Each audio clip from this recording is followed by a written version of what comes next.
The ALP National Conference is being held 8 months after the New South Wales branch's biggest electoral defeat in its history. The party was reduced to just 20 MPs in the bear pit and faces years in the political wilderness. We asked the party's state parliamentary leader John Robertson to drop in for a chat late this afternoon. John Robertson, welcome back. You're a delegate to the ALP National Conference and a member of the party's right faction. Where do you stand on same-sex marriage? Quentin, this is an issue I arrive at from a personal perspective. I think a lot of people know the circumstances with my son. I've got 3 kids. I want all my kids to have the same opportunities as each other. So for me, this is an important issue. I think it's an issue that's time has come. So I support the notion that we would be introducing a change to the platform for same-sex marriage. But I also support the notion of a conscience vote. And I do that because this whole debate is about respect. It's about respect for diversity of the way people live, and it's also about diversity of opinion. And so we have to respect people who have very heartfelt views on this issue and be prepared to allow for a conscience vote. The Prime Minister wants a conscience vote, so happily you're in accord. Well, we are, and I arrive at that conclusion very much on the basis of this whole notion of having a respect for a diversity of opinion. I think in the end, if we see something like this introduced into our parliament, as a Labor politician, I want to see people who vote for this because they believe in it, not because they're compelled to vote in a particular fashion. But why have a conscience vote? I mean, this is a question of equality and discrimination. It's a platform matter, not a conscience vote. It should be, the times have changed, the platform should change on the merits of the argument. Well, we're a broad church, to pardon the pun, but it is one of those issues that people feel very strongly about. And so it's the traditionalists you're sensitive to? I'm sensitive to a debate on the issue of respect and having a respect for diversity of opinion and not compelling people to vote on something like this. I want people, when they do vote on this, if it is successful, it ought to be on the basis that people believe in it. Where do you stand on party reform? You say you support the Bracks, Faulkner and Carr recommendations, but the local secretary, Sam Destaris, wants to take it further. Where do you now stand on party reform, primaries for pre-selections, getting rid of the party hacks and the factions doing deals behind closed doors that we, the public, never see? I'm a big supporter, and I've come out very early on this and said I support all the reforms contained within the Bracks, Carr, Faulkner review. I think primaries are a great opportunity for us to open up the party and give a wider section of the community a chance to have a say on who Labor candidates are. My view with primaries is we ought to use it as an incentive to encourage membership and active branches. So if we don't have members who can participate in a rank and file pre-selection at a certain point, it ought to be just simply a primary vote. If there is a good number of rank and file members who can pre-select, it ought to be a combination of rank and file and primary voting. Well, there's a lot of devil in that detail, Mr. Robertson, to see whether the party's really changed. And what about party leaders like yourself being elected by the general membership? You'd go for that? Well, I think it's one of those things that we ought to have a debate on, whether that is one of the appropriate things that this party should destroy caucus power as we've known it from over the 100-year history of your party. I think it's a debate worth having. I don't think we should shy away from these debates.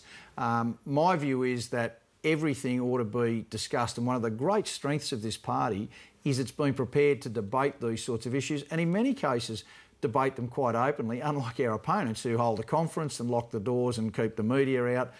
The Labor Party's been much more open in the way it's debated these issues. There's a significant law change that the public may not be completely aware of, and that is the O'Farrell government's election funding reform, which removes for the first time trade union capitation fees to your party.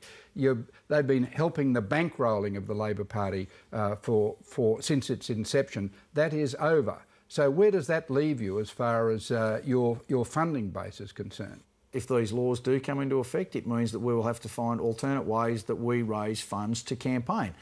This proposal, though, is a bit like saying to a business organisation, you can no longer accept capitation fees from your members. The Labor Party, like it or not, was founded by the union movement to represent the views not of just unions but of working people. This proposal is an attempt to simply undermine that basis upon which we have operated. Mr Robertson, forgive me for being cynical, but I noticed that just before the Clarence by-election you changed the state party's policy on coal seam gas. You now want to halt both exploration and drilling. Why? Yet in government your party issued all the CSG exploration licences, which have so upset the regional and rural communities. Wouldn't the public be justified in calling you and your party shameless hypocrites? Well, some people might try and frame it that way. I'd say new leader, new approach.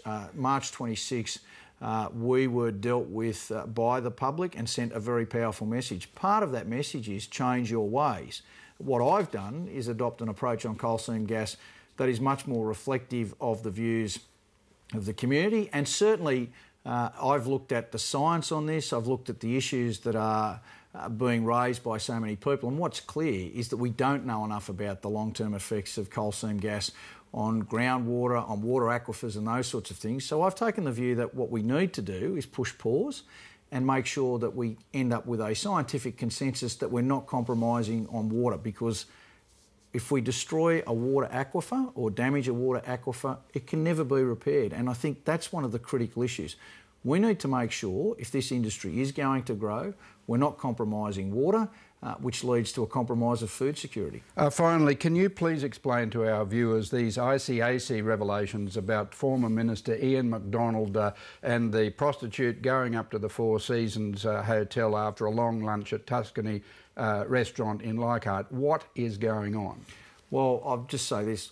Frankly, if these allegations are true, I'm disgusted. I just think there's no place for this in politics, and I can tell you that there is no place for anyone behaving like that in the Labor Party under my leadership. It's an insight into the culture of your party, though, is it not? A lot of Labor people went to the Tuscany restaurant with these characters. Well, I can tell you I've never been to Tuscany, at the restaurant. I've never met these characters at all. And there is no place for anyone conducting themselves in this fashion in the Labor Party under my leadership. The late Michael McGurk had dealings with you when you were at the Labor Council, did he not, on the sale of Currawong?